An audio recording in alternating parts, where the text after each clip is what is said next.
Coming up on STO Nation. You got about 7 inches up front. You got about 8 inches or so in the rear. You know, we set our vans up with the 4.3 kit to be neutral 50-50 up travel. So, you know, with the 7 inches up front, 3.5 up, 3.5 down. Now, when you put the rip kit on, you went up 2 inches. Well, you just lost that 3.5 down. Now you got 1.5 inches down. So that's not much suspension travel down until your tire comes off the ground. So the ride on the road between the two, they're going to be comparable. The beauty of our system is adjustability. Welcome to another episode of STO Nation, a production of Park Media. Before I introduce today's guest, don't forget to hit that subscribe button, share, and leave a 5-star review. And if you find this podcast useful in any way and want to pay us the ultimate compliment, head on over to our Patreon page where you can subscribe to be a Classic, Stealth, or Beast Mode subscriber. STO Nation, welcome back from the holiday season. I hope everyone had a great Thanksgiving, Christmas, and a good New Year. I also hope you guys didn't miss us too much over the holiday break, but believe me, it was much needed, and the team and I thank you very much for your patience and understanding. But it's good to be back, and I am super pumped to start 2022 with none other than the owners of Van Compass. I know that we have tons of questions about suspensions, Van Compass versus Agile, etc., etc. This episode and the following episode, you'll be able to hear from the owners of Van Compass and the owners of Agile. So, in this little 2-part series, it's jam-packed full of great stuff, and I hope you guys enjoy it. On this episode, myself and Paul Pritts were able to sit down with Rob Peterson and Mark Hesser, co-owners of Van Compass at the Adventure Van Expo in Bend, Oregon. Oh, and a quick shout out to Neil Morse, the gentleman who makes these expos happen. Thanks so much for your hard work and keep them coming. Okay, so moving on, if you were ever curious on how Van Compass shocks work, this episode gets down to the technicality of how they were engineered and why. We also compare and contrast Van Compass's suspension to Agile's rip kit, and they answer the question of why their names for their different shock systems are numbered the way they are. So if you're in the market for a new suspension for your Storyteller and want all the information possible, this episode is for you. So sit back, relax, and please welcome Rob Peterson and Mark Hesser to the STO Nation family.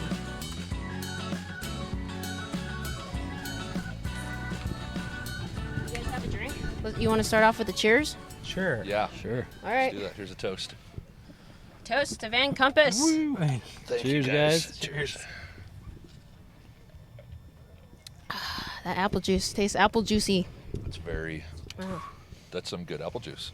Mm-hmm. All the way from Colorado. Is it? Yeah.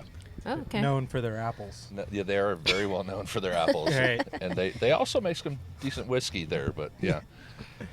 We're having apple juice. Yeah. So, Rob and Mark, thanks for coming on to STO Nation. I want to officially thank you for taking your time. We are here in lovely Bend, Oregon. Actually, it's Redmond, Oregon, but right outside of Bend at the Adventure Van Expo. And I asked none other than Paul Pritts, what I call the mod master, because he has all kinds of crazy mods on his Storyteller, to come help me co-host with this, because you're going to start talking about stuff, and I'm not too proud to admit that it's just going to go, whew, and I'll have no idea what you're talking about. Yeah. So There's a good chance that'll happen to me too, but only because of the apple juice. yeah, we'll see. But anyways, so just a quick background. How did you win, and how did you guys start, and why? Do you want to field this? I'll do this one. You can do a this lot of the one, other yeah. ones. Okay. I'd say back in 2014, I like to mountain bike and ride motorcycles and have fun with that stuff and go camping and also go four-wheeling. And being in the bike scene, seeing a lot of vans and how useful they are to get out and go riding and have your bikes protected during the day, or when you go into the store, anything, because you're riding a nice bike. It's just great to have them in the van, be able to go to a trail and ride. So I got an old 2006 Sprinter back when Rob and I were working on Jeeps and building Jeep parts together. And in 2014, I kind of saw the market emerging with the Sprinter 4x4 coming in 2015 to the United States. And at the company we were working at making Jeep Wrangler parts, that's kind of how we got started, was a new platform. The Wrangler JK came out in 2007. And that was what brought that company to where it was at this current point, because it was a new platform. No one was in it yet. New parts to make. And with the 2015 Sprinter four-wheel drive coming to North America, I saw that kind of like this is something new. People that have trucks that are four-wheel drive with campers, they really want vans.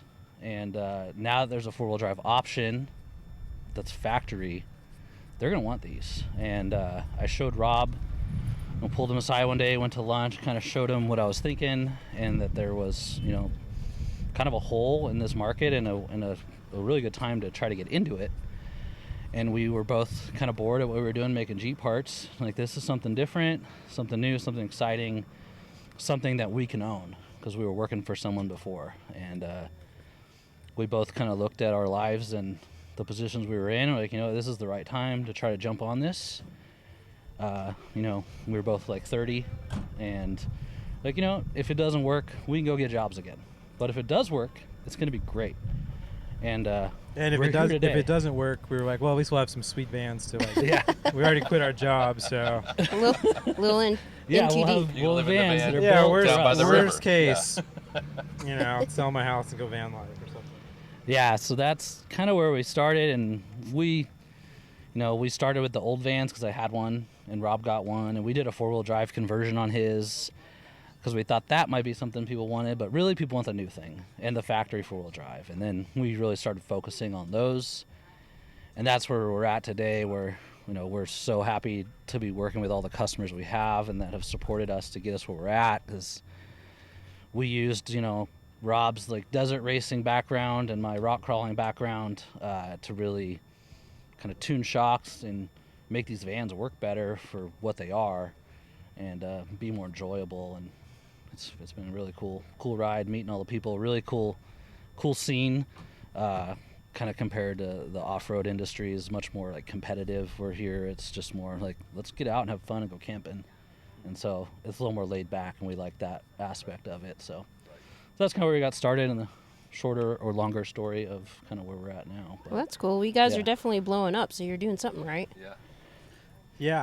Yeah, we kind of did all this before, but in the Jeep world, and we're pretty frustrated with where we worked before. Like on the trailer here. This is really our background, is kind of the more extreme off-road side of things, is rock crawling, desert racing. I mean, Mark's been going to Rubicon and Fordyce since he was before I had a license. had a license. Yeah, like illegally. Nice. And then I grew up like kind of in like the deserts of Los Angeles, going with a Baja Bug, and then getting into desert racing and raced the Baja 1000 a couple times, and got into King of the Hammers, Ultra 4 racing during the beginning. And so like this is our background, is kind of go fast, rock crawling, off-road stuff. And then, that we got pretty burnt out on that because our hobby turned into our job. And when Mark sort of got the van and showed it to me, I was like, oh, this is cool. This is different. No one's doing anything for these. This is kind of wild. Yeah, it was just the opportunity. I think it was like, if we can make this work and we can make these things cool, people are going to want them. And then the stuff we like doing, like, I mean, you see Rob's towing his rock crawler with his Sprinter. Then we have a cool van and a cool rock crawler, so we have both of our hobbies kind of, and it's like, it's more fun, and it's, I don't know, the rock crawling thing isn't our job anymore, and like that's, the thing. When we leave the shop where we're working on van parts and go home to our own projects, it's different. So it's fun again for that. And then doing the vans, we have these awesome vans to use to get where we're going, and then go use our toys. So we really enjoy that. That's awesome. So I want to go ahead and just jump into this podcast now that we have a good background of where you guys are coming from. Let's compare Agile RIP with Van Compass 4.3. Okay. You guys ready? Sure. Okay. So first question that I have. So Full disclaimer, I have Agile RIP. In all honesty, back in October, I didn't really know. I knew about you, but I didn't know about you, if that made sense. And since I was getting a bunch of other stuff done at Agile, it just kind of made sense to do it. Now, I will say, for the record, I'm probably going to get a lot of haters on this, but in retrospect, I kind of wish that I did a hybrid system. So the Falcon shocks with the Agile leaf springs. Don't hate me. Please don't kill me. But anyways, let's go ahead and talk about your most popular is probably the 4.3, right? 4.3 is one of our biggest movers for sure. Yeah. So if you want to touch about how you came up with the idea, the functionality behind it, and how it differs from the Agile RIP. Yeah. So right out of the gate, the main difference is, with the Agile system, you're lifting the vehicle 2 inches. There's no getting around that. It's lifting 2 inches. So it's getting a ride improvement out of that, and you're getting that through the shocks and the spring rate. But with that, there are some negatives because it is going up 2 inches in ride height, so you're getting a center of gravity increase. You're also losing down travel. So kind of one of the advertisements of it is that you get more up travel. Me personally, I'm not bottoming out my van that often, and I push it pretty hard. So we don't necessarily need to see the need for more up travel. What is one of the biggest drawbacks of a Sprinter 4-wheel drive off-road? It starts to lift a tire off the ground immediately. The RIP system, you're lifting it 2 inches and you're getting more up travel, but at the expense of down travel. So down travel is super critical. It's super critical in the rock crawling world. It's critical for your car that you drive to work. Keeping the tires on the ground is very important. So when it gets lifted in that manner, without any kind of suspension geometry correction, meaning extended sway bar links, extended shock bracketry, so that the wheels can keep moving down the amount of travel it ended up with from the factory. So these aren't high travel numbered vehicles. You got about 7 inches up front. You got about 8 inches or so in the rear. We set our vans up with the 4.3 kit to be neutral 50-50 up travel. So with the 7 inches up front, 3.5 up, 3.5 down. Now, when you put the RIP kit on, you went up 2 inches. Well, you just lost that 3.5 down. Now you got 1.5 inches down. So that's not much suspension travel down until your tire comes off the ground. So the ride on the road between the two, they're going to be comparable. The beauty of our system is adjustability. Now, internally, our Falcon shocks are still tuned for the weight of the van. And what weight do you go off of on that? So we go off of total vehicle weight, but if we get a rear axle weight, it's helpful too. The more information we get, the better it gets. The beauty with the Falcon stuff, as opposed to like the Fox stuff that gets sold with the RIP package, and we sold. I'm going to preface this with, we sold Fox for years. Huge fan of Fox, huge fan of their products. But as that company has grown, they're publicly traded now. For us as a smaller business, they're a nightmare to deal with. So we can't get anything from them. We buy a pallet of Fox shocks, and 10 of them are leaking, on the pallet. Yep, sorry guys, we're just stuck with that problem. Whereas with Falcon is a family-owned company in Salt Lake City, Utah. They are owned by a larger company called Terraflex. Terraflex is a Jeep suspension manufacturer. They've been around since, the early 90s? No, more than late 80s. They've been doing Jeeps since the 60s, I believe it was. I guess, yeah, if you take it back to their original parts. Their parts business, yeah. The company's been around a long time, and still family run, still family owned. When we order a pallet of Falcons and we have a leaker in the box before we send it out, they are adamant. They're like, don't you dare send that out. Don't you dare try to fix that. Send it back. We want to know why it failed. Every number, every shock from Falcon, serial numbered. Fox is not. We don't get serial numbers. They do no internal tracking, from our knowledge. Maybe they do. I think they do, at a global but level. They don't follow up on it. They don't follow up, and that's kind of the thing that for us as a small company was super frustrating. So So we made the switch to Falcon. So to get back to kind of the Agile versus our debate is the Falcon dampers that we include with a 4.3 kit, it's dollar for dollar comparison. You're getting a much higher end shock out of this setup.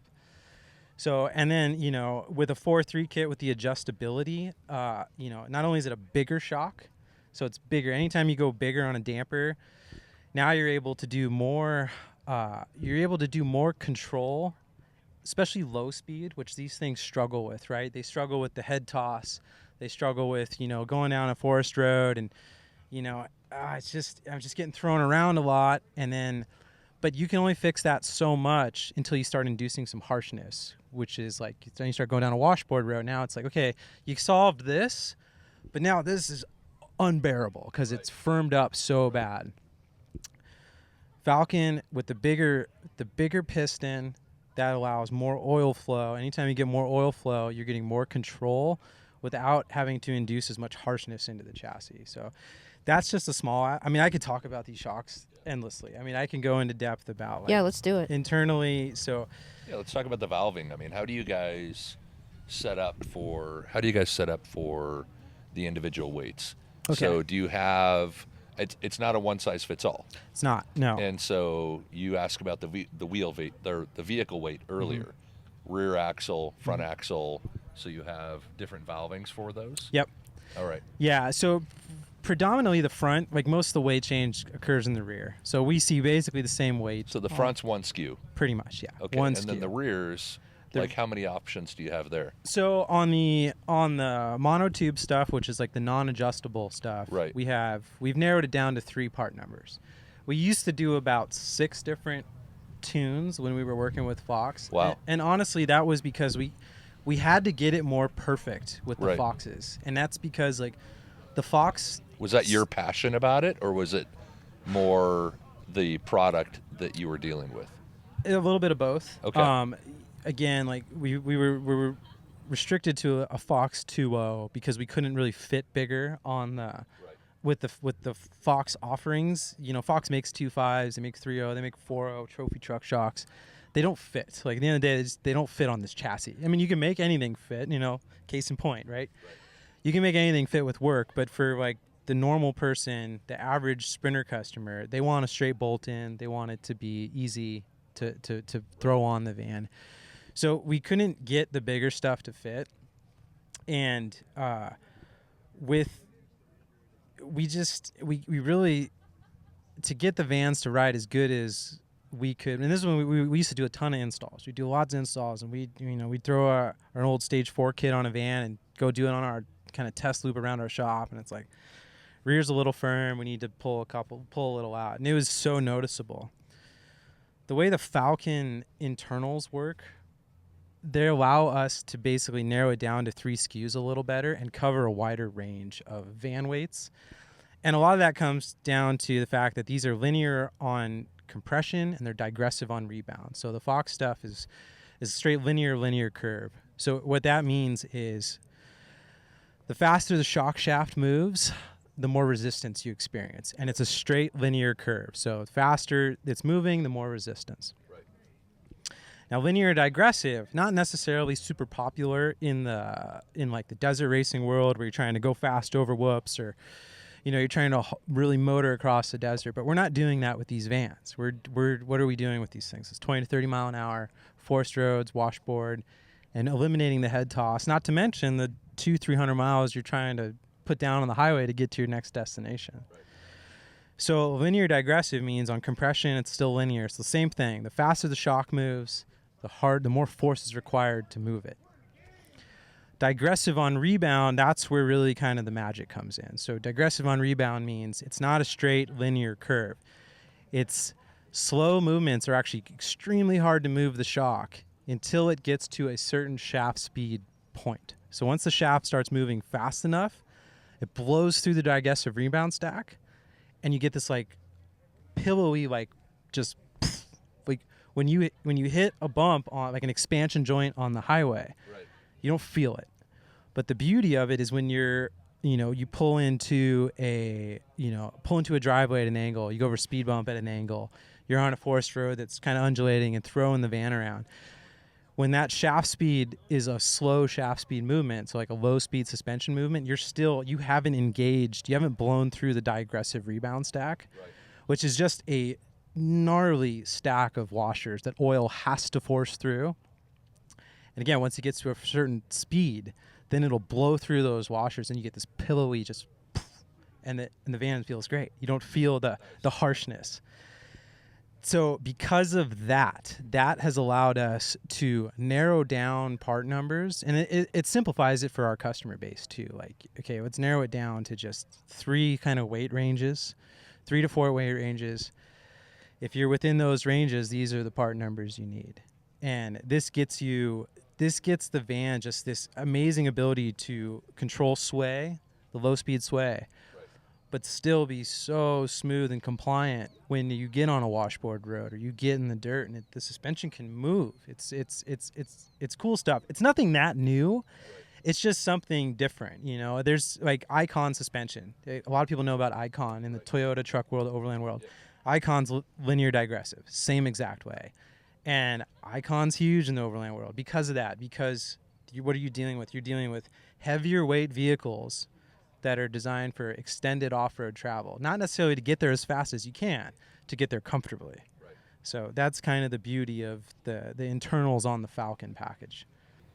So basically what you're saying to a layman person like myself is that if you adjust it to whatever setting, it'll be able to, the shock itself will be able to adjust to that terrain feature that you're trying to navigate over, and it'll make the ride much smoother and easier to navigate. It's so just based off like the linear digressive side of it, it makes the shock is still strictly velocity sensitive. So there's, you look at, like, you know, a lot of people like to compare stuff to a trophy truck, right? A trophy truck or a race truck, those have what's bypass. They're called bypass shocks, and those are position sensitive and velocity sensitive. Most 90% of shocks that you see, they're just velocity sensitive, which goes back to the faster the shock moves, the harder it is to move it, right?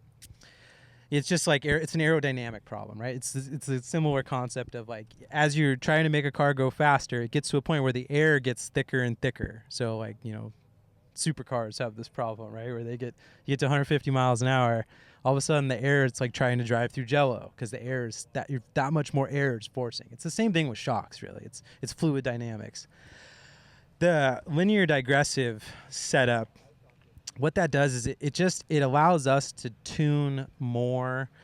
It allows us to add another variable to the way the shock basically works, the way the velocity sensitivity works. So it makes us be able to give like one more variable into velocity sensitive.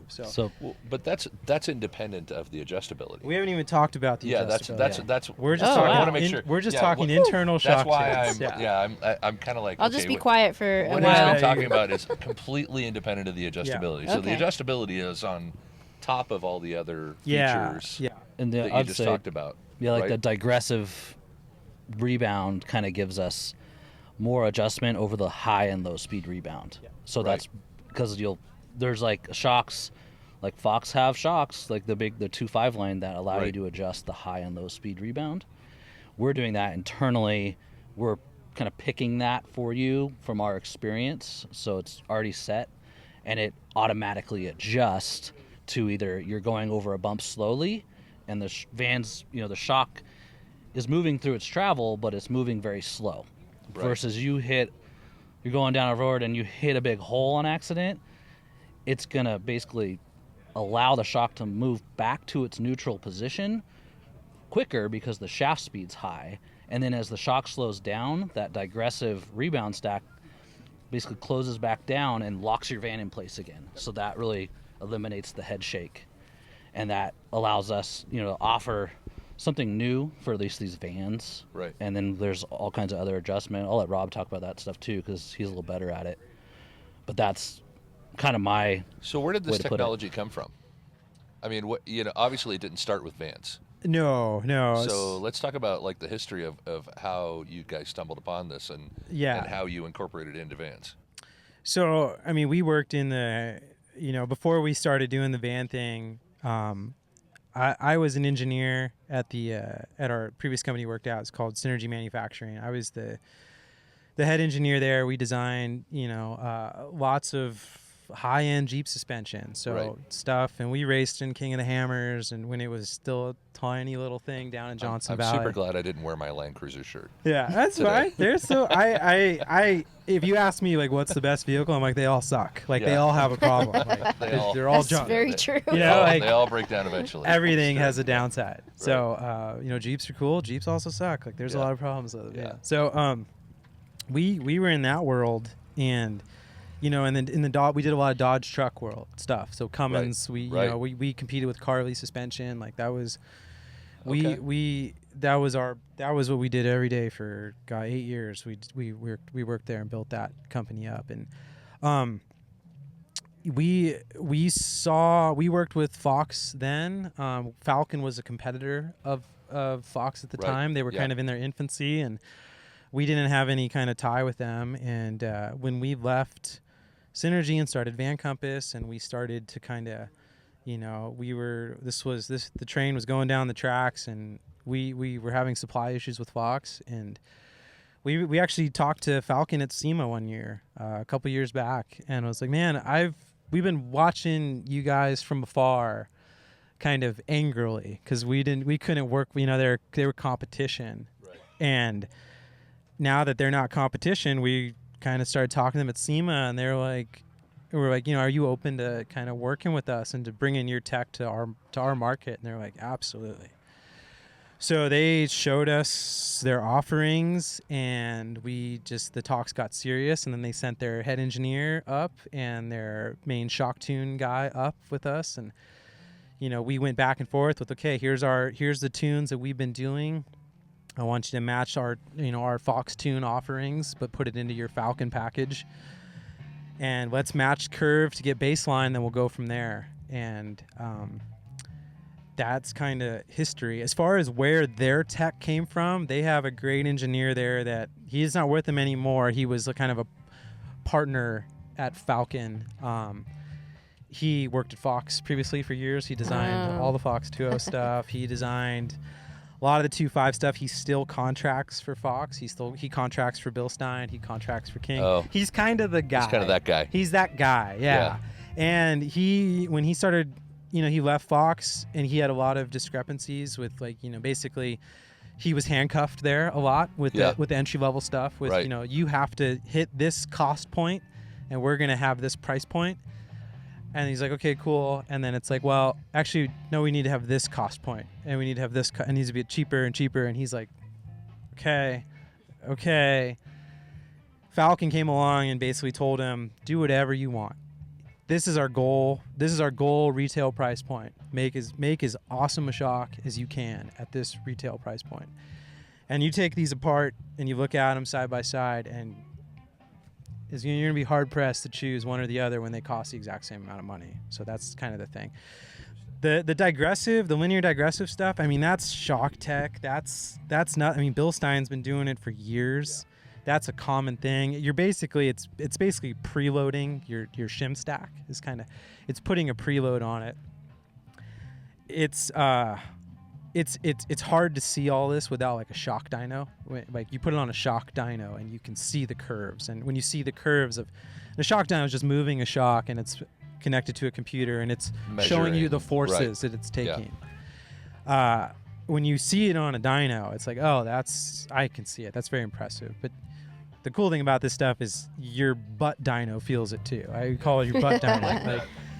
Yeah. So, with us being into off-road for so many years, and I've been designing suspension since, I was 20 years old, and working as an engineer, a suspension engineer, since 22, while we're still in college, my butt dyno is pretty well calibrated. Right.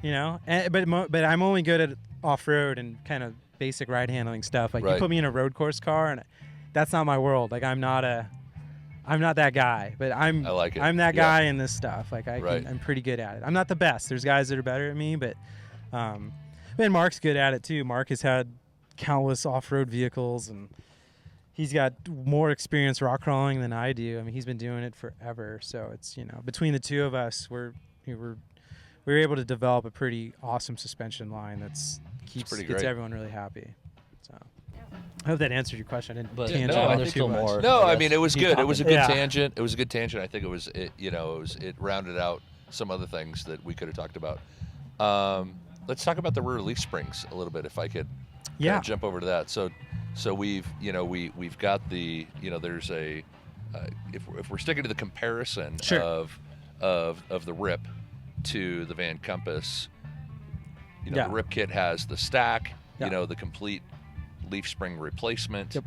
and you're offering the sumo spring. Yeah, in the front. Yeah, so in the front we do a sumo spring to jump the spring rate, and a lot of that comes back down to the fact that with the RIP kit you have to lift the van 2 inches. So to increase the spring rate up front, they're putting a coil around the strut, and that's getting your spring rate increase, and that's getting a ride height increase as well. We don't want to increase the ride height in the front. Why is that? So we make a lift kit. We make a 2-inch lift kit. Oftentimes our competitors call it a body lift. It's not really true. It's more of a hybrid of like just a suspension subframe drop. Right. It's a unibody van. It can't really be a body lift. It's a subframe drop. Super common in the truck world. IFS truck cross members. Yeah. You drop it 4 inches, extended steering knuckles. Yep. The whole point of that is to keep the geometry to factory specifications. Right. So when you lift it in the manner where it's lifting 2 inches without doing necessarily like a drop bracket suspension style, you're changing control arm angles, you're changing CV shaft angles, you're changing steering angles. They're all within operating range, so everything's safe. You're not hurting anything long-term wise. The problem is, like, really, again, you're very little down travel, and then emergency lane change stuff. You're at an increased angle. You're changing roll axis. Right. You're changing these things that Mercedes has good engineers. I don't like to mess with that. And Right. like when we were in the Jeep world, we worked directly with Mopar. Like we tried to contract with them for a Mopar 2-inch kit. It was going to be private label through us. I got a real deep insight into the OEM world, as an engineer working directly with Mopar. They spend way more time and money on vehicle dynamics and engineering and the safety stuff than an aftermarket ever could fathom doing. Oh, yeah. So, Sure. I'm not saying that there isn't improvement to be made. There's always improvement to be made. But I really like to take OEM and improve upon it, not take OEM and change. So that's a little bit of our model, and that kind of does tie into like why we put a sumo spring on the front, because the sumo spring bolts into the chassis in a location that is designed to carry a heavy spring load, and it doesn't increase ride height. So it bolts into where the factory bump stop does. That's on the front of the van. Right. Factory bump stop goes, and that factory bump stop strike point is the strongest part on the front suspension. That's your last line of defense on suspension up travel. So you hit a bump super hard, last line of defense is your bump stop. So the sumo spring is just it's an elastomer spring. It engages it all the time. It compresses all the way down to the stock height a stock bump stop does, but it's a progressive spring rate where it's upping spring rate as you're collapsing it. So super cool. It doesn't affect geometry at all, but we're getting that increased spring rate that these vans need because they're heavier. They're getting heavier, and they're being used they're not just being used to deliver boxes for Amazon. Right. They're being used to go adventure and go down dirt roads. So the sumo spring is really is it the same height as the bump stop? No, it's taller than the factory bump stop. The factory so your bump engagement point is much sooner. Yep. Yeah. Okay. Basically all the time. Like you're at ride height. You're It's kissing touching. it. You're Okay. kissing it. Yeah. But then as soon as it's moving and you hit a bump hard, you're going to be engaging it. And so that's a supplement to the coilover. Well, we don't use the coilover. Right, but I'm saying sorry, not a supplement, but that's a apples to apples. apples to yeah. apples. So right. if you're looking, but you're keeping your same ride height, you're keeping your same geometry. Right. You know, right. you're not stressing the geometry point, so you're not prematurely wearing anything Right. in that regard either. Yep. So Yep. Okay. And it's really inexpensive, and you don't also have to use wheel spacers as well, versus a coil where you're running a wheel spacer to have your tire and strut clear. That clearance there between the tire Okay, and strut is so really the tight with spacers coil. are not necessary either then. With our kits, we only do a spacer if you want to run a big tire. Okay. You know, that's when you need it, but typically no spacer. You take your van into a shop that services Mercedes. They're not like, what is this? Because some people don't like the spacers. Right. Like There's been some there's some vibration tire problems. companies out there Yeah. that aren't a fan. Yeah, they're not you go to get your tires changed out, they're like, hey, you got spacers. Yeah. We're not touching it. It's understandable because now Right. you're having a tolerance stack up of like, okay, the spacer, the idea of it, they're hub-centric spacers. So Right. if that thing is not machined perfectly, Right. you could get a vibration. Okay, well then from there you have the hub-centric OD where the wheel bolts on. Now if that thing's not perfect, now you have another potential point and that's why tire shops tend to. We've had very little problems with them because we do sell them, Right. but it does happen. We've also had a handful of people who's like, oh, like Yeah, tire depends. Yeah, depends on where you go. Depends, I mean, most yeah. tire shops will. They can get it fixed. Yeah, most Yeah. will do it. Yeah. So, but yeah, that's the thing with the Sumo. No wheel spacer needed, and it just really kind of gets us to the ability to increase spring rate without increasing ride height and loading the chassis in a point that is designed to take a heavy spring load. And then, And then in the rear, like we do, instead of, it's like the RIP includes the full replacement leaf pack, which Right. again lifts the van 2 inches. Right. Not everyone wants to lift the van 2 inches, and it's understandable. There's four-wheel drive sprinter; they're already pretty tall. What we do most of the time, and I'll preface this also by we sell the Agile spring pack, Right. and we like it. It's great. Yeah. But we don't recommend it for everybody because we can fix 90% of our customers' problems with them spending less money and getting them the same exact ride improvement. So with like a 4.3 kit, for example, we use our 3-leaf mini spring pack. So we keep the factory spring pack. Again, this kind of goes back to my dealings with OEM, and like I like OEM. I like to just keep OEM but make it a little better. Right. So it's kind of like the old Adda leaf. It's similar. It's Yes. similar. Like the traditional thing with like an Adda leafs or an old style Adda leaf is just that one thick leaf. Right. And it kind of rides crappy. Yes. We don't do that. We do a 3-leaf progressive spring pack. So it's a 3-leaf pack for a 4.3 kit. It bolts underneath the factory spring pack. And it is a traditional leaf pack, even though the factory springs on the Sprinter, they're a parabolic style spring, so it's a little different, which means like the way a parabolic spring cycles is not quite the same as a traditional spring pack. And this, I think, has been something that customers have been, or people have spread sort of rumors that like this spring pack can break your factory spring pack. We have never once had a customer come to us with a broken anything. Well, I've heard from them our referred to parts. as Adda leafs, and I know they weren't. Right. That's yeah. why I And used that, honestly, that's They on us technically too. are, I mean, yeah. it But technically is. Yeah, but it's a better performing. Yeah. Yeah, it's an Adda leaf on steroids. We call it a mini spring pack. Yes, yeah, So it's right. because it is. There's small leaves. There's multiple small leaves. Right. It's progressively stacked up the same way an Agile full replacement pack is. It's a lot of little small leaves, but because we're just keeping the factory spring pack and supplementing with this, it allows us to offer, very comparable ride at $1,000 less price point. And that's the thing that like we've really tried to do our best to, because these vans are expensive, and we're trying our best to get to sell people like you don't really need all this stuff. Like, are you going off-road a lot? Are you gonna use the adjustable shocks? Well, if the answer is no, then I don't want you to buy them from Right. me. Like, I don't want you to be pissed at us when like, I need a lift kit. And well, how big a tire you want to run? 32. Well, then you don't need the lift kit. Like, Yeah. there's so much of it where, and that's a lot of our business model is like I can't tell you how many times we have people call us and talk to us about, I need a winch mount, I need all these things, I need a lift, I need tires, and I'm like, what are you trying to do with this van? I just go skiing a lot. Like, dude, like, why don't you just try some rear shocks and then call me? Like, your complaint is that the back doesn't ride good for your kids. Why don't you just buy some rear shocks for $300 and then then come call me in 4 months.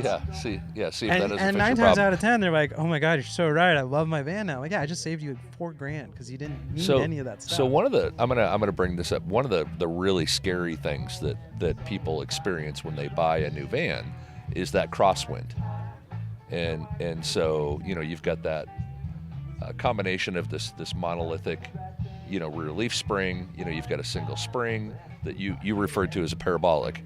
Yeah. Okay, and so what does your product do? How do you improve that experience? Because I think anybody that owns a van has had this, and it's terrifying. Right. Yeah, you're doing 45 miles an hour in the slow lane, and everybody's blowing by you. Yeah. And that's why everybody typically comes. So yeah, absolutely. And does these. So Well, I'm also going to add the fact that one of the reasons why I got the Agile, granted, I didn't know a lot about Van Compass at the time, but I was told that Agile deals better with the crosswinds on pavement. And so I'm just going to throw that true. I've heard that wood as on well. the file. I've heard that as well. I've heard that And as see well. what you guys have to say about that. Yeah. Yeah. It's so hard to like convey the stuff without the easiest way is like, just come drive my van, like you'll see, Yeah, right.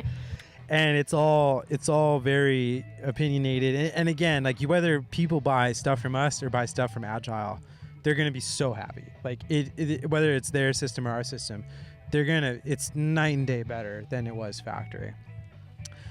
I would honestly argue our stuff is better on the highway because we're not lifting it. We are keeping the wind profile lower. Because again, we don't have to lift it with our system. The spring rate increase we're doing, with the 3-leaf mini pack, we're jumping it up 10 to 15%.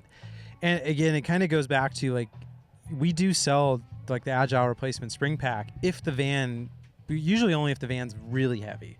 That's when we kind of steer people. So like Storyteller heavy or what heavier? Kind of heavy? Like Storyteller heavy that wants the lift. That's the critical aspect of it. Okay. Storyteller heavy that just wants the rear to come up a little bit so it's sitting level again. Right. That is exactly what this 4.3 kit was designed to do. Okay. Is exactly it. So I'm pushing probably over 10K on my van. Yeah. I'm a full timer. Yeah. So with that, would you still recommend the same or? I probably would. It's tough though, because so your van's up 2 inches all around, right? Now, did you want it to go up 2 inches all around, or did you not? Well, I mean, I'm not gonna lie. I kind of like the extra clearance. Yeah. It's kind of nice. Because then Yeah. I don't have to get skid plates. Yeah. And then, but the thing is that I have. So my argument out of the gate right there with that is you did nothing for ground clearance with the lowest point of your van, which is the rear differential. Yeah, the pumpkin. Yeah. The only way you do that is with tire size. And well, I that's did get where, bigger tires. But. Right. But the only way you're getting any kind of real ground clearance on these vans, and the most vulnerable part that hits the ground the most, is the rear differential.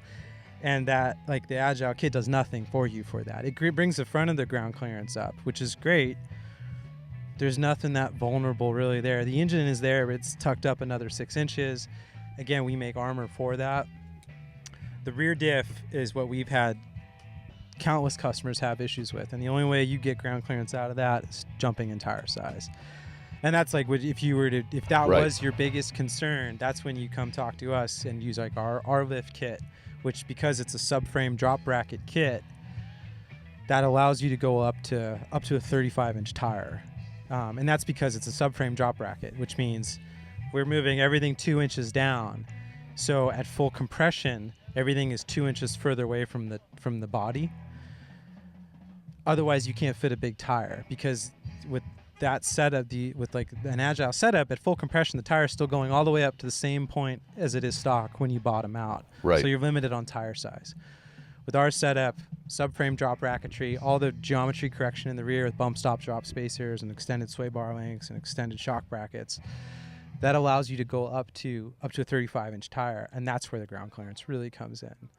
But because I get that argument all the time, it's like, oh, you get more ground clearance. I'm like, no, you don't. It's a live axle rear vehicle. You're not getting any more ground clearance over the rear. Over the rear axle, of the chassis. yes, and right. that's the lowest point of the chassis. Yeah. And that is a point of vulnerability, because the rear diff cover peels off. So when you say a 2-inch lift, then what is it lifting? So it's in the rear, we're lifting it the exact same way. exact same way as an Agile setup is lifted. It's lifted the same way with ours. It's with the leaf springs are doing the lift. We're getting 2 inches of lift out of our full 5-leaf spring pack. In the front, though, we're doing a subframe drop bracket. So the subframe comes down 2 inches, and that's where your factory transverse leaf spring is on the van. That's where that whole suspension subframe comes down 2 inches. So the body, that's why this often gets labeled as a body lift. So the body is coming up 2 inches in the front effectively. It's a subframe drop. Again, it's a standard thing in the IFS truck world. It's any BDS suspension lift or anything, from all these vehicles, Rancho and all these guys that make suspension for years. It's subframe drop bracketry. It's kind of how you do it in order to be able to keep your geometry same as factory. So does that kind of make sense? And in the rear, though, we also do a lot of geometry correction where Agile doesn't. So they're putting these lift springs in. You still have the same length shocks, same length sway bar links. Those are what control your downward wheel travel. Yeah, you get the same amount of up travel as factory and the same amount of down travel. With our kit, you get the 2 inches. You get that extra 2 inches of clearance when your tire goes up towards the wheel wells. Right. And you get the extra 2 inches down. So you still have that 8 inches of travel, but it's 2 inches further away from the body of the van. Where the Agile is just 2 inches further away, but you can't go 2 inches down anymore. So that's where you start lifting tires in certain situations faster and losing traction. And, once you start lifting a tire, you're relying a lot more on that traction control to get you going. And the driving style isn't preferred by a lot of people because you really have to give a little goose, or give it the onion, I would say, is what we call it in rock crawling, when you get that little pucker and just hold it down and pray she goes. And having that extra couple inches, like, we've seen comparison videos between our kits and theirs, and it's like, man, that thing lifted the tire 3 feet off the ground and ours was like on the ground. Why was that? That's nuts. So the articulation. Yeah, and that's the key thing is the articulation is, having the suspension, still fairly neutral in what it kind of is capable of doing, more of a 50-50 up travel range. For these vans and the kind of adventuring and off-roading people do with them, like that's really critical, especially since they're already top heavy and they want to lift a tire so easily anyway. Being able to keep the tires planted. I'd say it's more the confidence thing, especially because for Rob and I, we used to have pictures of us with this van, the tire, at chest height, and Rob doesn't care. He knows what's going to happen because he knows he's been doing it forever. But, if you're a weekend guy that just bought a van and normally drove a car around, but you have this camper van, you want to get off road, that's going to freak you out. Yeah. You're not used to that. You don't know how the weight's going to transfer. Where Rob and I were driving, we know typically what's going to happen as we're driving down the trail. Yeah. So Mark and I have rolled plenty of vehicles. Yeah. I don't know if we should be that proud of that, but it's just you kind of get used to that tipping point. That's street cred right there. Yeah. It's probably going to go right now. Well, at least you know your point. You know your point of failure. That's important to understand, right? Yeah. I would like something like this. Yeah, I don't really care. Something like this, I care. I care if that thing lays over. Right. I don't really care if that does. Yeah. So, as far as the street ride quality stuff, I think they're very direct, apples to apples. I really do. And the other option, going back to the rear springs, Agile needs that lift because they're lifting the front. So if you're doing our 4.3 kit, you're not lifting the front. The front's not getting lifted, so we don't need to lift the rear as much. We're just doing a little ride height correction to get it so it's level when you want to sleep in it. You park around, you hope your campsite's level, you hope your van's level. That's kind of our thing. Is the biggest thing people like, my van's sagging. I'm like, you're measuring the wheel arches. The rear wheel arches are lower in the body line. Right. By a decent amount. Yeah, I'm looking at it right now. Yeah. That really throws your eyes off. We're like, no, measure the body line, the plastic part. Like, oh, yeah, it's perfect. I'm like, yeah, that's what we were aiming for because it's a camper van. Do you want to bring out your leveling blocks every time you park? That's when people do the Agile springs in the rear with our kit, that's the one thing I kind of warn people about. It's your rear is going to be a decent amount higher than the front. And you're not doing all of our shock relocation brackets. What we like to do is say, buy the Agile springs and get our front 2-inch lift and our rear lift components, because you're getting a nice spring. The Agile springs are very nice. you're getting corrected suspension geometry in the rear, and you're getting front lift and correct suspension geometry. So that's kind of the hybrid I like to sell people, instead of like, oh, I did, the 2-3 with the Agile springs, and they love it, but I'm like, you're kind of sacrificing your downward wheel travel doing that if you don't do the bump stop spacers and the shock extensions and sway bar links. But it still works good. And as far as like the on highway thing, again, I would touch on that. I would say I guess I haven't driven. I've driven some Agile vans and they ride good. I've ridden a bunch of our vans and they ride good. But like, I don't know, I think if you're riding on a, where are you going camping? You're going camping in the woods or in the desert, and usually those roads are the roads that aren't that great. Right. So if you have a really stiff van that works good on the highway, or a freeway, and then you get on the 2-lane highway that has a bunch of, we call it gotchas, or just big hits in it that are bumpy, and the roads are getting worse and worse as they age. It's like, I want my suspension to be a little softer, honestly, to soak those up, so my bananas aren't all bruised when I get there. Yeah. I mean, I will say, when I was in the Sedona meetup with Paul, Gordy and Dolly have your suspension kit, and they put it on a 1 on the washboard roads. I could immediately tell a difference because I was sitting in the passenger seat. Significantly better. And in order for me to get that with the Agile, I had to air down to approximately like 25 PSI, and I had a lot of hate for them at the time. That's what that's a similar... Rob didn't talk about it. This the adjuster, the external adjusters really on the Falcons is there's a bunch of external adjustments for people that necessarily even don't have a Storyteller, but vans that are people that are building a van and it starts out light and they want suspension right away. It's like, okay, get the shocks, and if you get the adjustable ones, they have an internal adjustment that can be changed just by turning the shaft of the shock. Right. and that completely changes the rebound and compression damping profile. Really? Yeah, let's talk about that. So you have 3 settings, 1, 2, 3. ABC. I don't know. 1, 2, 3. Yep. So 1 is what, 2 is what, and 3 is what? So just even before you install the shock, the rears have what's called an SP2 circuit. So this gets set on installation. So this goes off of like what the weight of the van is. So once we know the weight and like all of our instructions and everything, it's super detailed online. And you know, there's a chart. If you're in this weight range and you got the 3-leaf mini pack, set SP2 open. So SP2 is a free bleed circuit that basically it's a free bleed port that bypasses the shim stack in the shock. So that gets set upon install. So that's one variability of it. So that's like when Mark was saying, like, people like, I just want suspension now, but my van's not built. Like, okay, well, you can buy these, bolt them in, install them with SP2 open. Once your van gets heavier and you're like feeling like, the shocks feel blown out, like, unbolt the lower part of the shock, rotate the shaft 360. Now you've closed off the SP2 port, so the free bleed port is gone. Now all the oil has to flow through the shim stack. So you could buy. So what I hear you saying is if you're building a van, you're not a Storyteller owner, you're building a van, you could buy a shock that's going to adapt as you build. Yep, absolutely. And you're not gonna. So you can enjoy immediately the benefits of having an adjustable shock without having to finish your build. Yep, absolutely. That's really nice. It's pretty nice. Yeah, it's awesome. And then it's also for the.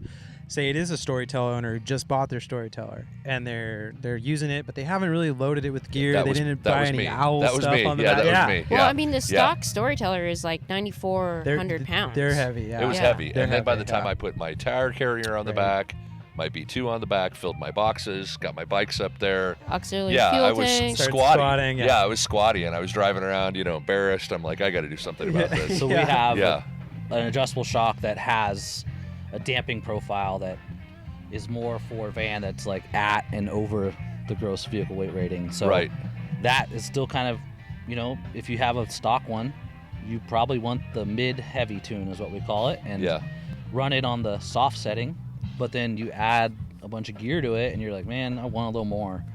You just, take it to shop or do it. It's pretty easy.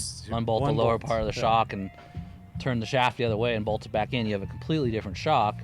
And then you have all the compression adjuster stuff that Rob can talk about. To then adjust further there. Yeah. So then the fast adjust knob, that's the big red knob that's on the shocks. Right. that's really your compression adjuster. So that thing, what's great about it is each one of these shocks is designed for the specific. They're designed for the vehicle. So we're not adapting like, just a shock that works, the length is correct, and we're adapting it to the chassis.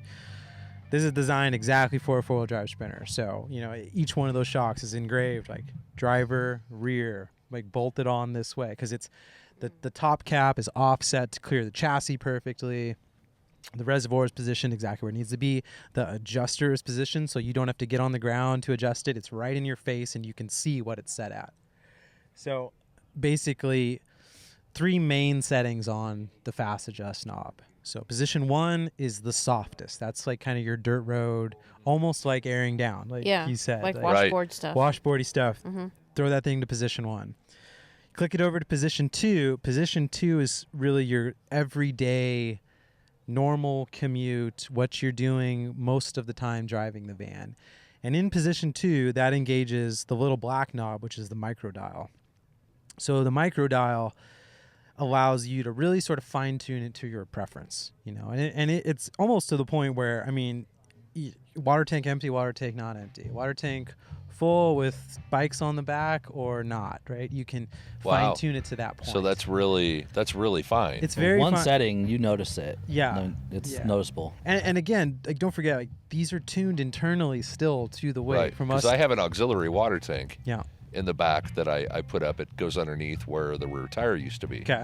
And I notice a ride difference when it's full and when it's empty. Yeah, anything behind the axle like that, you're going to notice that. Yeah, sure. You put a motorcycle, you spare tire on the back. Yeah, even when I throw my beach cruisers on the back. You feel it. Yeah. Anything like that. So, right. But most of the time you're going to get that micro dial setting fairly, like, this is where I like it the most. So you set it to position 2, 4, 2, 5. And that's where you're going to spend a lot of your time on, on your normal driving, your country road stuff. Position 3 is, and then again, like the micro dial, no matter what that is set at, that has no effect when it's in position 1, which is the softest, or position 3, which is the firmest. Oh, okay. So, it has so no that's effect only on for position 2. It's only 2, yeah. So in position 3, that is as firm as the shock will go. So when it's heavy side winds, you're on a smooth section of highway, but it's windy and lots of semis that are blowing you around and having crosswind assist kick in. Click that thing over to position 3. And the way I kind of explain it all to people is like position 1 is a Cadillac, position 2 is your luxury BMW, right? Position 3 is a Porsche. Like, it's as firm as it'll go. It doesn't necessarily stiffen the van, it just firms it. It gives it that very firm and compliant feeling.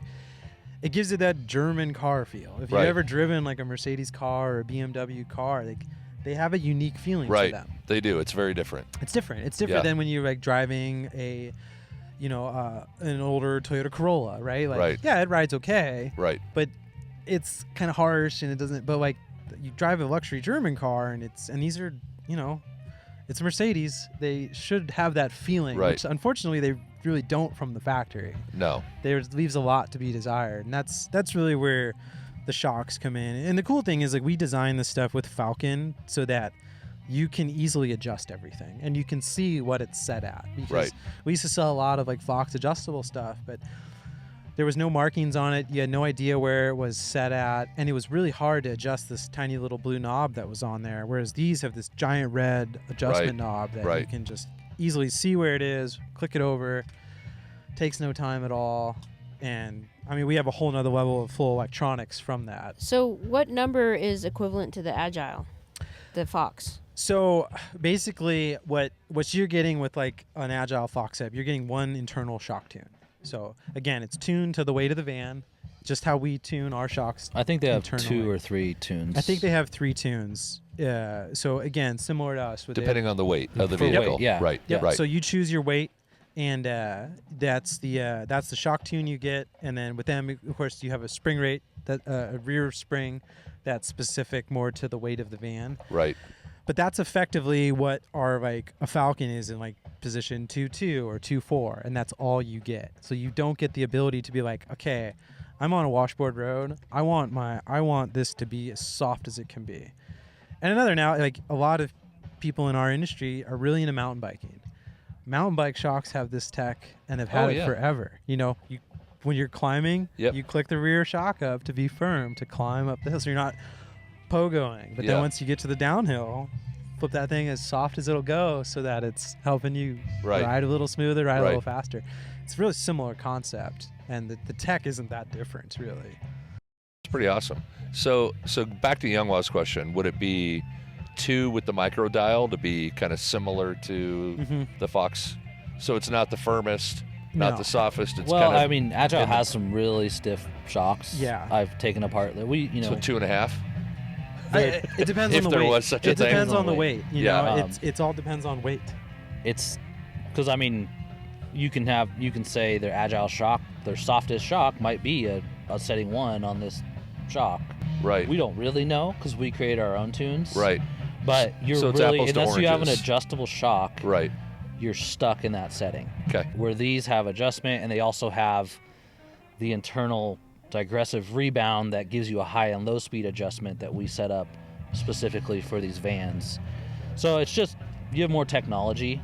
I figured it was an apples to oranges, but I figured I'd try to press it. I mean, if you bought our monotubes, then it's the same. I mean, it's what we thought was right versus what they thought was right.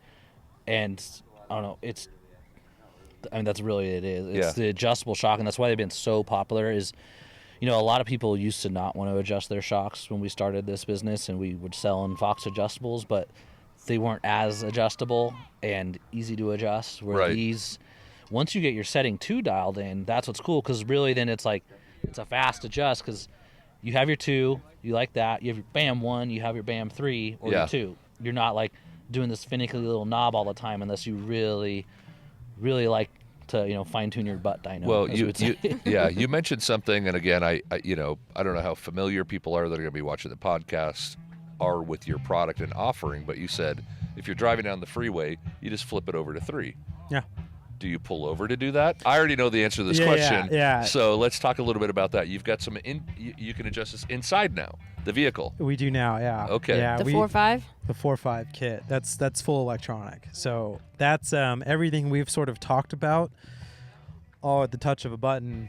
Right. So if I'm driving down the freeway, I don't have to get out to change to 3. No, but it's a whole nother level beyond that, because the 4.5 kit is Falcon's ADAPT system. It's an E-ADAPT system is what they call it. So it's not even the same shock. It is the same internal tune. The shock is almost identical, and actually we can upgrade cartridges. We can pull out fast adjust cartridge and put in the electronic cartridge. Interesting. So it's modular sort of setup. Right. The part that makes the electronic stuff so unique and cool is that there's an auto feature. So auto, now you have active suspension. So that's a whole nother jump. That's a whole nother level. Yeah. So the ADAPT stuff is, and that honestly is the best part of it. Is you just leave it in auto, and so ADAPT, there's a computer module. It's mounted underneath the driver's seat, so exactly what the driver's feeling, the computer's feeling. Falcon has an app. So once everything's installed, you pull up the app, you set your G-force parameters that you want the shocks to transition from soft to firm. So what that means is, let's just talk highway. You're driving down the highway, you're getting on a big freeway, off ramp, it's curvy, and the whole time the shocks, when it's in auto, the shocks are in soft mode. They're in position 1. They're in the Cadillac mode. They're in Cadillac mode. So you're driving, and it is cush. Right. Like you're driving down the road and it's cush. You don't feel freeway expansion joints. You don't feel anything. But a semi blows by you the other way and goes to throw the van. Within 2 milliseconds, as soon as it feels the G-force cross the threshold, the shocks have switched to firm. What? Yep. That's sick. Yeah, it's awesome. Oh, and that's sick. All right. There's red light. Have you always had the auto, or is auto something you're now? It's always been there. Ever since we've offered the electronic, we've offered that's their premium system, which is the E-ADAPT. It's nice. They have what's the other one? E-Select or something, or they have a firm and soft. They have select. just a soft and firm cab control, but we didn't see the auto is the best part of it, because the auto is. You're driving down the highway, and then, oh my God, brake lights. And then as soon as once it crosses that negative G threshold, right, the the van firms up and you feel the shocks firm. Interesting. Yeah, Okay. it's forward acceleration, it's rear acceleration, and it's side-to-side acceleration. Right. So it measures all those metrics. And anytime So- you cross one of those G thresholds, which you can select, so you kind of pre-program it on the app. Right. Oh my God, that's so And sick. so you can have a That's pretty highway one. awesome. That's so you know? sick. I think for me the biggest takeaway, really, I think, in all honesty, I didn't know that the Agile kit limits the downward travel. Yeah, I didn't know It keeps that. it I didn't know stock, but since you're riding higher and you have a stock wheel travel and you're riding higher, your van is lifted in that normal downward part of your wheel travel. You just have a little bit left.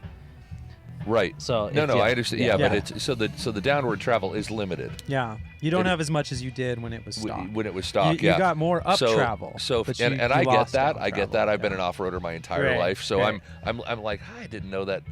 You know, as soon as you said it, it kind of dawned on me. I'm like, oh, yeah. You know what? You're right. It does do that. It didn't click before. You know, which is why you would do the subframe. Yep. Which is why we did subframes when, you know. Yeah. Yeah. Yeah, it's why so many lift kits are designed like that. Yeah, they're designed around dropping your lower control arm Yep. down. You're keeping your articulation very similar. You're keeping your downward travel, and it didn't actually click. Yeah. Until you said it. I think that's a huge deciding factor. I mean, a lot of people, they may not realize how important that downward travel is. Yeah, and in our opinion, it's really important. It's Right. for these vans. That's like their biggest restriction. Really. I mean, like, well, Right. their biggest hurdle is their size. Right? Yeah. Like getting I mean, them down if a you're trail is not tough. doing any kind of off-roading where it requires articulation of your travel, it's probably not that big of a deal. Right. But if you are, where your wheels could come off the ground, Yeah. having that couple of extra inches or inch and a half or whatever it works yeah, out to be. it's Yeah. 2 inches. Yeah, 2 more inches. I mean, I could So- even say that you can sometimes feel the suspension stop moving. I could feel the downwards, difference after I did the rip even kit on the mine. highway. Uh-huh. Yeah, you I know. could feel the difference, but it didn't click on me what it was until you mentioned that the Right. downward travel is Right. limited. Yeah. And it should have, but I just was like, well, it's just a big dumb That's how van. it Yeah, is. I don't. Yeah. Yeah, Yeah, it's yeah. it's gonna do what it's gonna do. Yeah. Yeah, and it's interesting because, like, you know, we try to put a lot. We don't do enough YouTube stuff and video stuff just because we're so Right. busy making everything. But when we do, like, take this van out and go wheel, and you know, you can find videos of this van wheeling like fins and things in Moab, and you know, it's flexes, and everyone's like, "What? I don't understand." It's like the reason it flexes is because it still has down travel. Like, Right. It still can keep its tires planted. Right. And I get it. Like, not everyone That's wants to Not do everybody's that. gonna understand that. I Right. think, you know, honestly, when I was doing my research, I don't recall coming across that. Yeah. I don't recall coming across that fact. Yeah. So I'm glad we got a chance to talk about it and clear that up. I think that's going to help a lot of folks that, you know, look, if they're going to maybe take it on a couple of washboard roads, it's not going to make a big difference. No, But if no. you're gonna go over anything that requires articulation of the wheels up and down, you know, some medium rough roads, it's going to make a big difference. It's going Yeah. to be important. Yeah, definitely, and again, like, whether it's like our stuff or their stuff, like, it's 10 times better than Right. what it Oh, does it's- with the factory. yeah. It's It's- There's enough And for that's everyone. what you know. everyone says It on was the driving forum different anyways. cars. You It's like, can't, Yeah. yeah. you pick Agile or you pick Van Compass, it's a win-win. But It- pick yeah. one of the two. Like, that's kind of the key Yeah. thing that, like, because you see so much stuff on forums where, like, oh, my van rocks really bad, you know, when I pull into driveways. I need a bigger sway bar. And we're like, oh my God, no. Like, Yeah, that's the not- wor- that's the you're last thing making you it need, worse, right. man. We're Yeah. doing that, right? And so, Yeah, don't buy Coney shocks from 1980. Don't Like, buy- yeah. technology. Like, Coney's were cool as shit on Shelby Mustangs in the 60s. Like, I get it, you know? Like, Yeah. shock tech has come a long way since then. No, Right. you guys have definitely proved it. Yeah. That's So- awesome. I have 3 questions to kind of wrap things up. 'Kay. So the first one is can you please explain the numbering system? Because one of the reasons why I picked Agile was because I didn't know the numbers, and Yeah. I need explanation, and I know there's a lot of people out there that don't understand the method to the madness. So if you could please explain that. So we recently have hired more people because Mark and I are not good at website development. Right. We're not marketing guys. We are not sales guys. You know, I think that's a big thing with us when you come to us. I'm an engineer. Mark is purchasing production manager, he's a production specialist. Back end, get stuff done and out the door. Get it, make it. We are super good at designing and making things. We are not good at marketing. What do we call this? I don't know. Stage 1. We're terrible at this stuff. I think the biggest with the stages, when we create this, we're always in 2015 when this was in its infancy, like the whole Sprinter 4x4 market. It was more like, what's the best bang for your buck was our question. Right. Because there wasn't a Storyteller then, there wasn't a Revel then, it was more self-built vans, and it was more like, man, this van was $50,000 and I'm going to dump a bunch into it, building the interior. Like, is this shock really worth $800? It's like, just do it, and I promise you're going to buy more from me. And that was kind of how we started. And, right. And then it was like, okay, how can we make this easier for people to buy? And it's like, well, let's create a stage kit, stages. And all of our stuff is really modular because we don't want you to buy things twice. Right. Like, that's kind of this mini spring pack. It's a supplemental, like small, like 1.25 inch lift, or you can add a couple more springs and it's a 2-inch lift. But like, we're going to give you the lower springs for free if you already bought the main springs. Right. We're just going to give you all the other bracketry you need. So it's just very modular. So we have a chart on our site now but I could give you the difference right now. You probably won't remember it, but let's go. Okay. Stage 1 is just front and rear shocks and a front sumo spring, and those are our monotube non-adjustable shocks. That's the most basic. That's the most basic. And they're still tuned for the weight. I think they're that's still internal. an Agile stop the sway kit. They kind of did that after we kind of started creating our stages. They kind of, I think, started trying to do some of those too. Similar Stuff. We were the originator, I would have to say, of the auxiliary front shock mount. They were the originator of the coilover. That's kind of one of our main differences too, is we created the front shock thing. Stage 2.3 now is the next level. That is front and rear adjustable shocks, front sumo spring. So the 0.3 is how many times you can adjust it? It's because we call it it's a 3.3 adjuster is what they call it from Falcon. So we thought, let's just add the 0.3 as a designator. Got it. No one's going to know but us until we tell you. Okay. Yeah. Well, it just makes it really confusing browsing the website. We have recently, no offense, but we have recently hired a general manager. His name is Andy Knox. You've emailed with him a bunch. Yeah. You probably talked to him on the phone.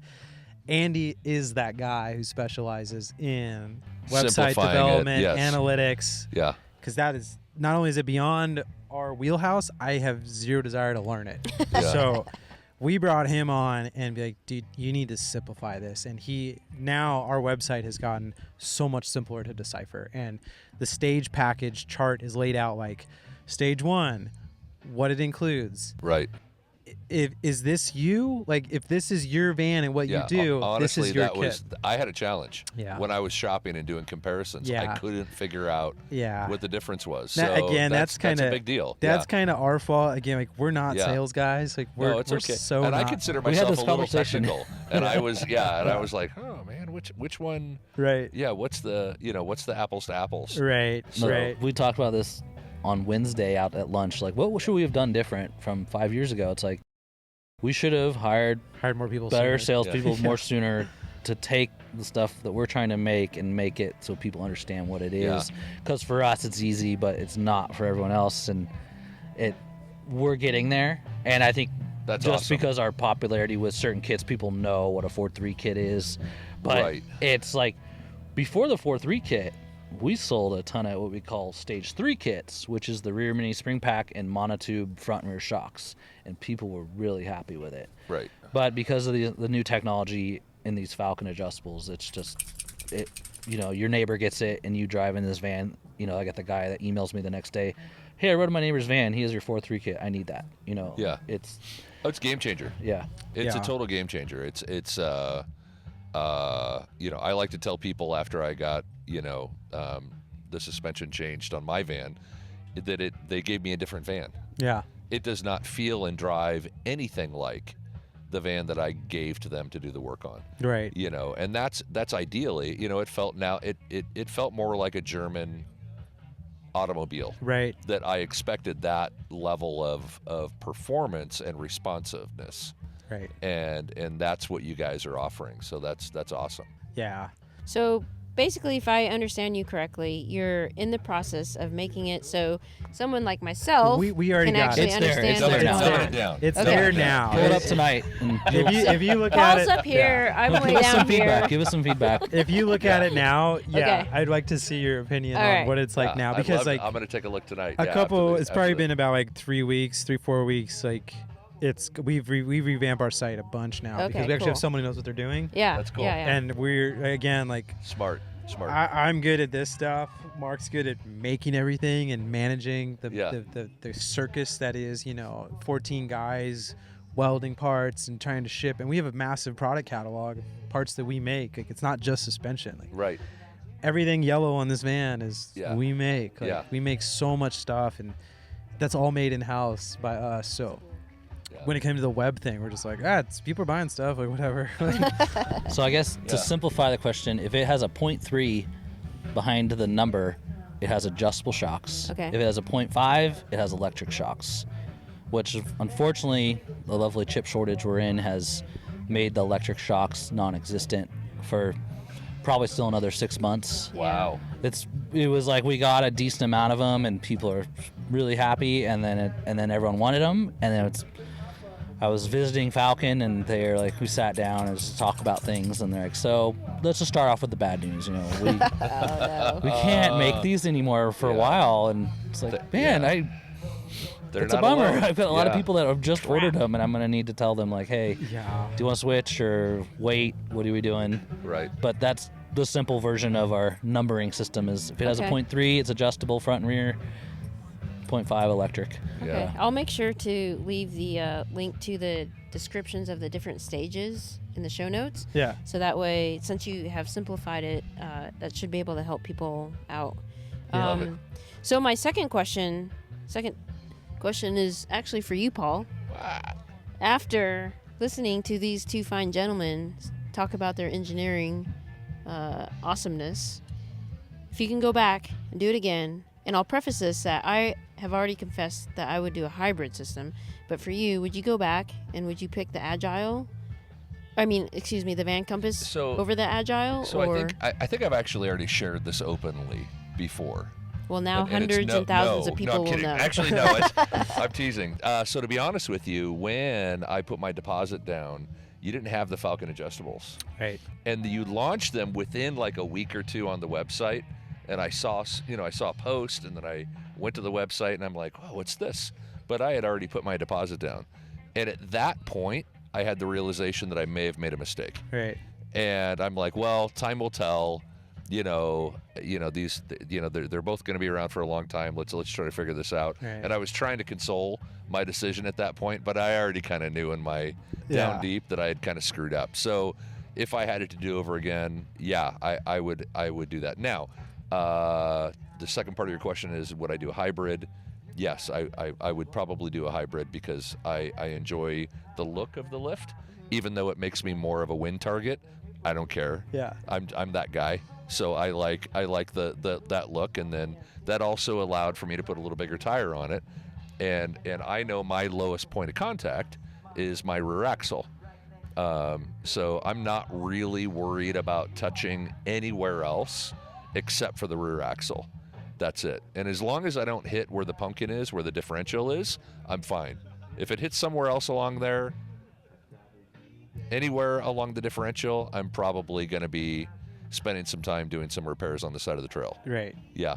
So, and those are decisions that I think about because I've been off-roading, and I've done some pretty serious damage to some vehicles, and Oh, yeah, no doubt. But no doubt. baling wire and motor oil get you out of just about any situation. It really does. Yeah, it really does. Yeah. Yeah. And JB Weld. Yeah. Yeah, those three things. If that's all I had, we could get out. Yeah. But who wants to be in that situation? Let's put a little lift out there. But yeah, I would go with the kit. Now, I'm really intrigued by the auto. Yeah. I mean, that's Yeah, it's super sweet. The Let's electronics talk are crazy. offline Yeah. about availability. Wink, Okay. wink. Yeah, right. The electronics, and even like when we switched to Falcon, like it was a big dice roll for us because Right. Fox is a household name, everyone knows it. I got Fox on my mountain bike. Why wouldn't I have Yeah. it on my van? And we were nervous when we did the switch, but it made sense at the time. And the more we started, working with them, and the more miles we put on them, we're just like, wow, these things are amazing. Like the difference is drastic. Right. And I think that is why we do a lot of that hybrid stuff with like people that have a rip kit, but they want our shock package with the rip kit. So they'll put the coil on, they'll put the full replacement leaf pack, and then they're basically getting a stage 2-3 kit from us, which is just the shock package. And then they're not getting the sumo spring. So we do that a lot. You don't need the sumo spring because you increase spring rate already, and you jump the ride height up. So like that's a super common thing. We get that a lot. Yeah. And so now, and again, it's like whether it's our stuff or Agile, it's just choose one of those two. Yeah. Don't do anything you're else. gonna win either way. Yeah. So my last question, and this is how I end all the podcasts, is the famous STO Nation question. What does it mean for you to be part of the STO Nation community? What does it mean? I don't know about the donation thing. What do you mean? STO Nation. Oh, Storyteller. Oh. Overland Nation. Mark doesn't hear that good these days. Oh, sorry. Lots Sorry of about concerts. Well, there's music listening. Yeah. For me, I've seen the community is just so strong with everyone that like I see so many people getting out because of the Storyteller, like the group of Storyteller owners. It's like, I look at Instagram and Facebook and all this stuff to watch what's going on with vans, and everyone is getting out, and I like because we're getting in the dirt too, and like going out. We're like, you're not staying at a campsite that you paid $30 for. You're on BLM. You drove down dirt road. You're in beautiful scenery. You're going on a hike. No one else is there, and maybe a couple other van friends are with you. Like, that's what I like doing. And when I see that, I'm just like, that's great that more people are doing that.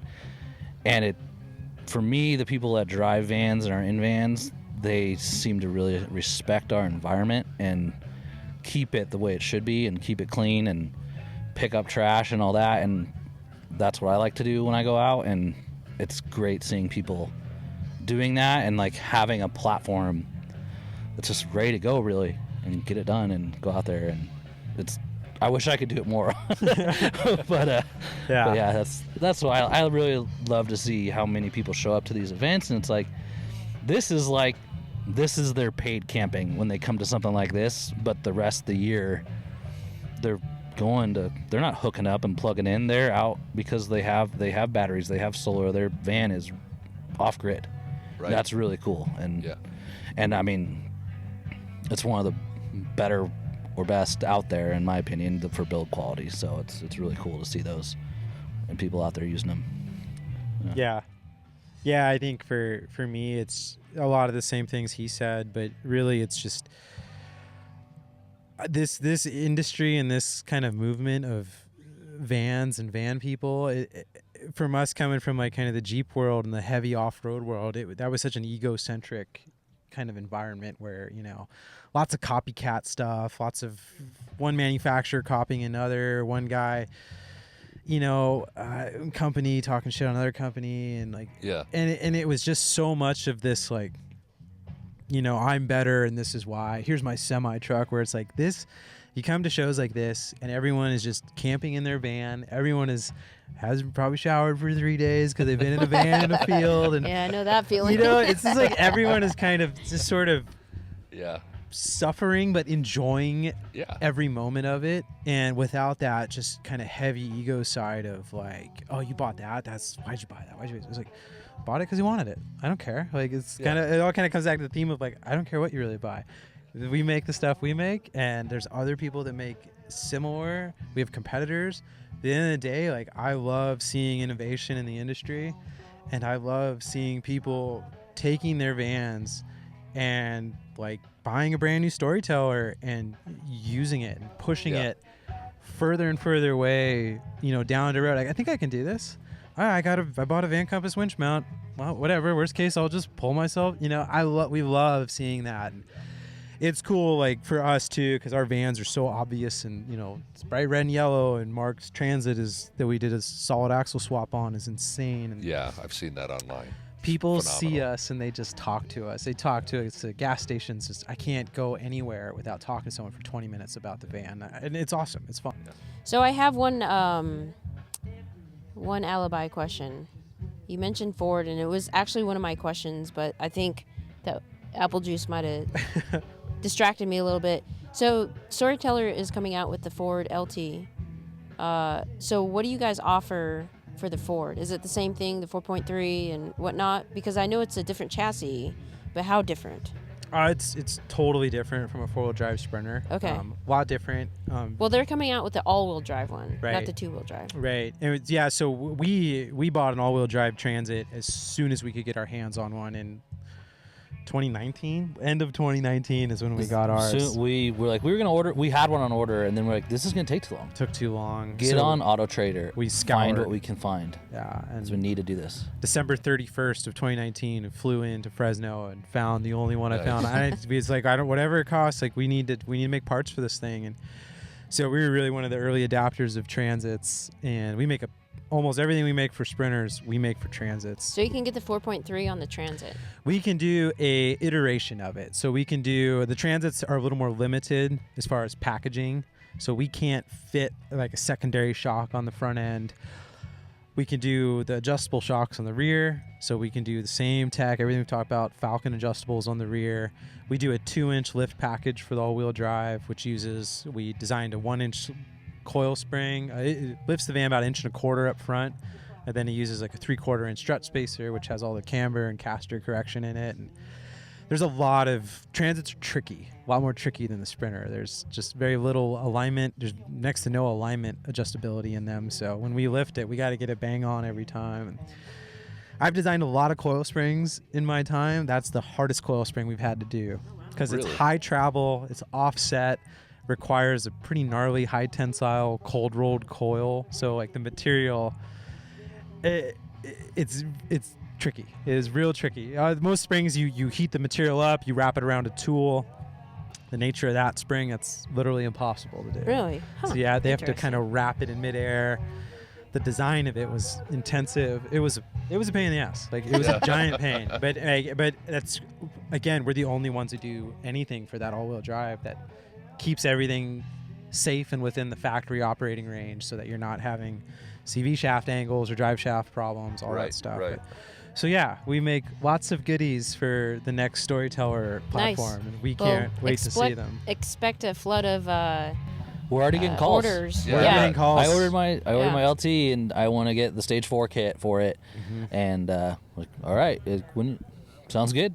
Yeah. It's gonna be Yeah, great. what do you take a delivery? I don't know. But Yeah, we they have want no it. idea. Yeah, right. We Okay. want it. I'm getting my deposit in now. That's Yeah. I remember those days. Yeah. I remember those days. Yeah. Yeah. Yeah, so So even though they're doing kind of a limited number for 2022, 23, 24, 25, there's just going to be more Ford Transit. So yeah. you can thank Storyteller later for Yeah. your misery. That Yeah, for all sounds. your misery. that That's sounds- right. We're sounds like trying to Storyteller. gear up for it. That's like our top priority, really. Cool. It's the Transit all-wheel drive has already been a great platform and product for us, and people are liking what we're doing, and we're really excited to. It's just another set of vans that are ready to go on the road that hopefully we get to modify. Yeah. That's awesome. Well- awesome. Good stuff. Yeah. Rob and Mark, thank you so much for your time. Yeah. I really appreciate being able to hang out and kind of geek out with you guys. And I know you guys are extremely busy, so like behind the scenes kind of thing I've been talking with Andy for a while to try Yeah. to get you guys on, and you guys are just so busy. So it's just kind of serendipitous that I ran into you guys here, because I had no idea you guys were going to be here. Yeah. And I It was came up perfect. and I was asking for Andy, and I didn't even Yeah.